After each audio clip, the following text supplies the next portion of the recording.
সুজি আর ডিমের সাথে বাদাম দিয়ে বানিয়ে নিন মজাদার সুজির পিঠে। আসসালামু আলাইকুম এভরিওয়ান, সবাই কেমন আছেন? আশা করি সবাই ভালো আছেন।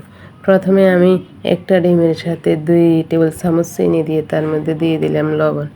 এবার ভালো করে এগুলারে মিশিয়ে নিব। পরবর্তী ভিডিও পেতে চ্যানেলটি সাবস্ক্রাইব করে বেল আইকন প্রেস করে দিবেন।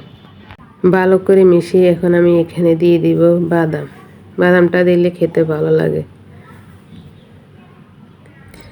আমার বাসায় গুঁড়া দুধ ছিল না, তাই আমি দিতে পারিনি। এবার ভালো করে বাদামের সাথে এগুলো মিশিয়ে নিলাম।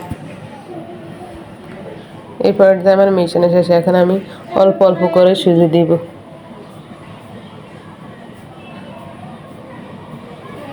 এগুলারে মিশানো শেষ হলে আবারও দিব। একসাথে দিলে পরিমাণ বোঝা যায় না, অল্প অল্প করে ভালো করে মিশিয়ে নিতে হবে।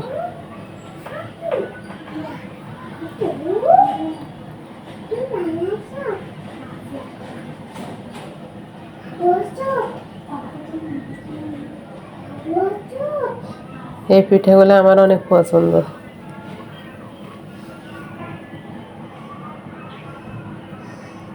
ভালো করে মিশিয়ে আমি এগুলারে 5 মিনিটের মতো ঢাকনা দিয়ে ঢেকে রাখবো।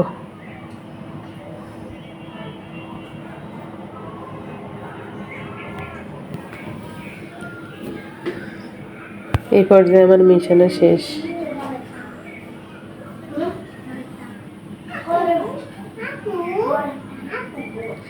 পাঁচ মিনিট পরে এসে দেখলাম আমার পারফেক্টভাবে ডোরটা তৈরি হয়ে গেছে। এই দেখে হাতে লাগতেছে না।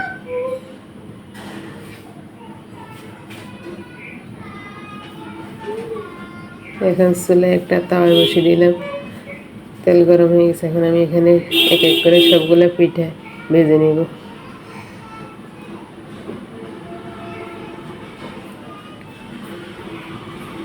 এবার আমি পিঠাগুলোরে উল্টিয়ে দিব। উল্টিয়ে পাল্টিয়ে সবগুলোরে ভেজে নিব।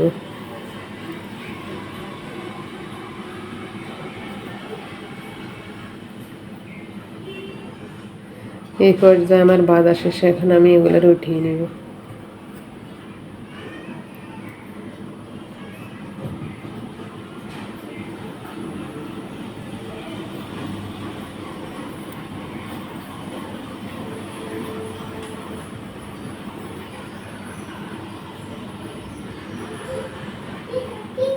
এই দেখো কত সুন্দর পারফেক্টভাবে হয়ে গেছে।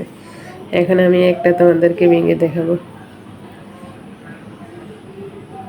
এই দেখো কত সুন্দর মুড়মুড়ে পিঠাগুলো।